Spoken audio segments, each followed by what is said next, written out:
Good afternoon, world. So, first, I just want to say that Jesus loves you, and if we're going to make a difference in this world, we can't do it alone. We need Jesus. We need Jesus back in our life, in our government, in our schools, in our heart.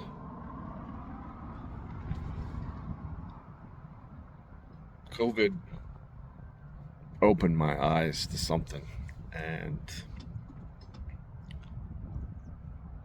it went on from the time I joined the military back in 1994 till when I really started noticing was when they started making us take the swine flu. And I had said to my commanding officer at the time, what if I don't take it? And she said, well, then I guess you won't be retiring from the military, will you? So I took it. Just like I took all the 10 and 11 flu shots a year and the 3 straight courses of experimental anthrax back when the anthrax thing was something we were worried about. But I wasn't in the United States. I was going to Korea, so they made us take this experimental and then signed a waiver for it and all this stuff, and just saying, why should we be worried? We've been taking anthrax vaccination for years. That's true, but this wasn't the same anthrax vaccination, and it hurt like crazy. And I remember never getting inoculated so much all the time. I had the smallpox vaccination once, twice in a year, and mostly because I didn't scar, so it didn't leave a scar when it was done. I did exactly what they told me to do, and they would give it to us hour before you got on the plane to fly to where everybody flies to, Kuwait. You go there. For most everybody, you go there and you climatize, because Kuwait is so much hotter than Iraq. Yes, Iraq can get hot and it's nasty and stuff like that, but even we were doing it for a while for Afghanistan. We were sending people to Kuwait, and we were basically processing everybody in and out through that place, basically like a customs, like a lockdown. And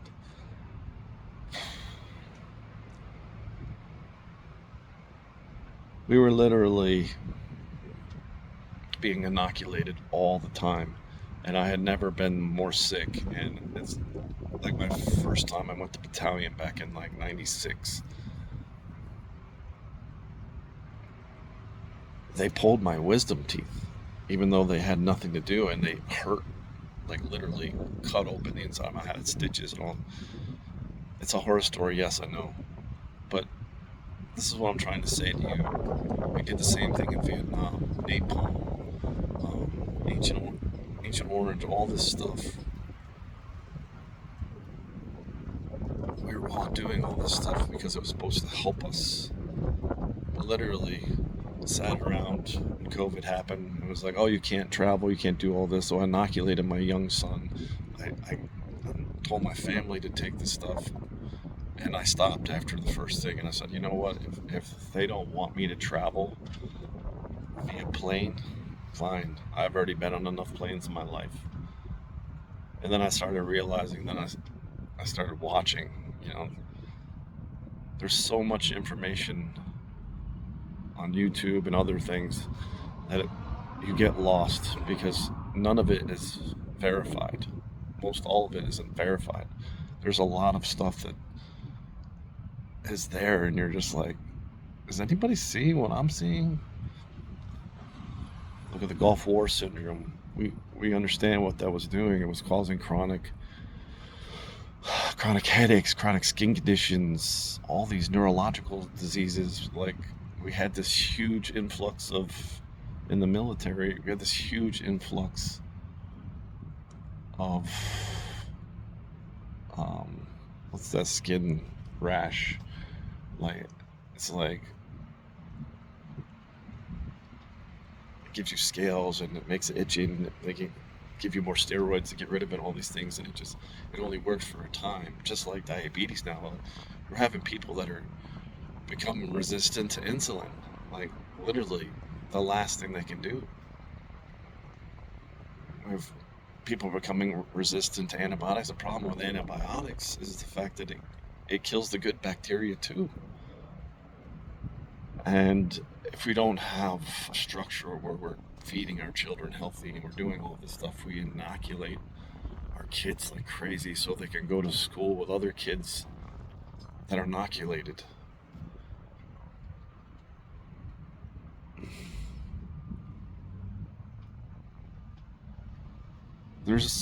I talked to this doctor a long time ago. I was doing stonework on his house, and a couple times I did stonework on his house.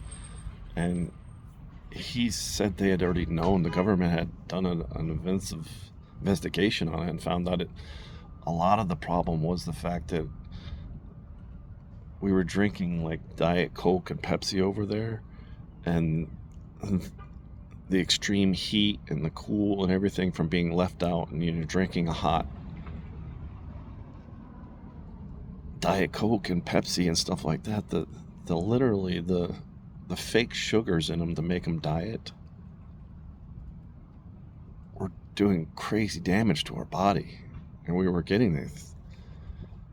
All I'm trying to say is it's a lie, It's a lie that we're doing these things for the betterment of the country. We're doing these things for the betterment of the troops. It's all a lie, and if you go back, the farther you go back, the more you see that it's just a big circle. Life is a circle. But this thing that controls us all, the United States government, that's supposed to be the standard, is only the standard on paper. Now, a lot of people would say, just like, like the whole hackers, like crash the whole system, start fresh. Well, the problem with that is more people get injured if you just scrap the system. But we have everybody trying to get to Mars or save the whales, or I like dogs better than humans. Yeah, Mark Twain said it best. The more people I meet, the more I like my dog.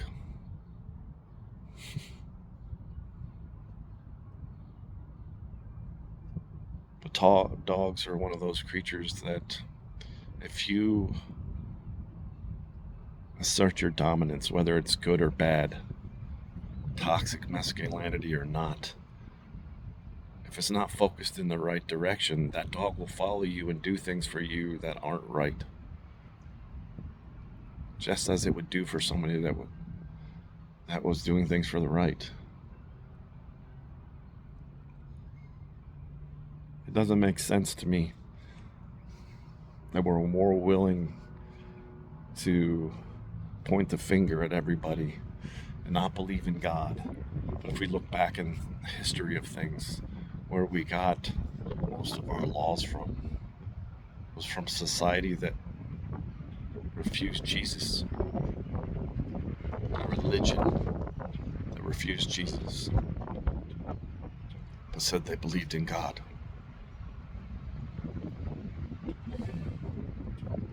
Whether we should have God in our government or not, if we don't have God in our heart, if we don't have Jesus on our mind, we'll always be that person that says hard work is what's going to get us through.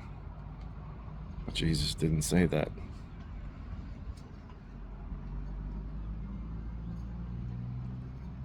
Our works don't mean anything if they're not focused on Him first.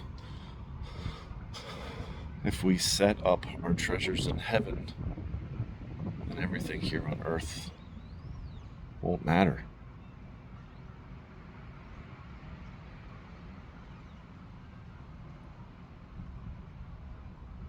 We're all going to die someday. What are you fighting for? What are you saving for?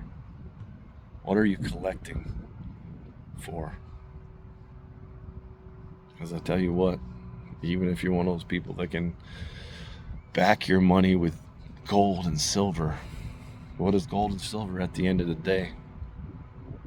A metal that looks pretty, works really good in technology, but I can't build a house with gold. Can't build a skyscraper or a bridge or any of that. I work hard to have the luxuries to work harder.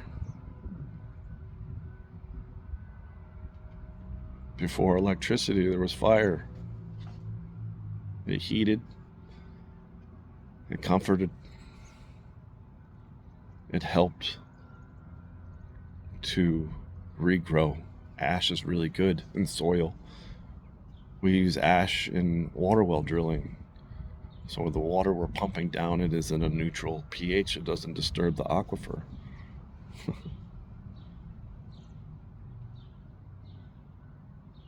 And if we don't use that well, we close it off when we're done, so nobody else can put toxics or things can contaminate the aquifer.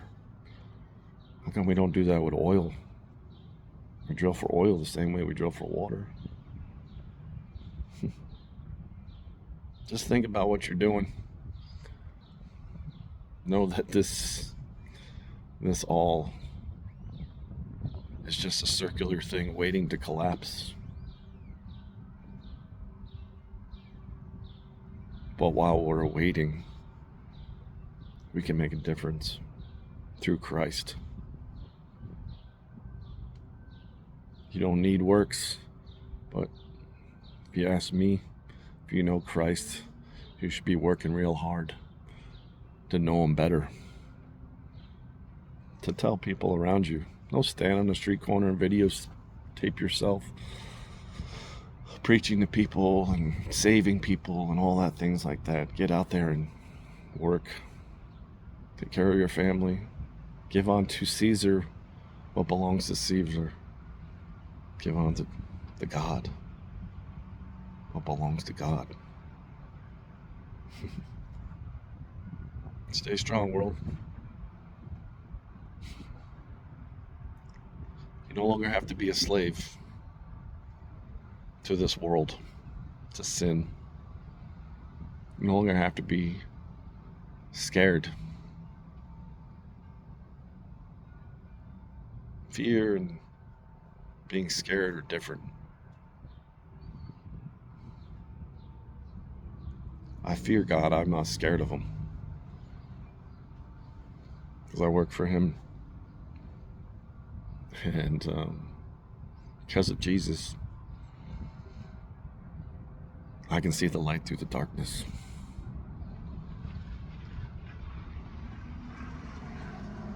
I don't know why all this is really how it is. I just ask why people don't see how simple it is and how immensely complex everything that is around us is, and it works in its own way to fix itself.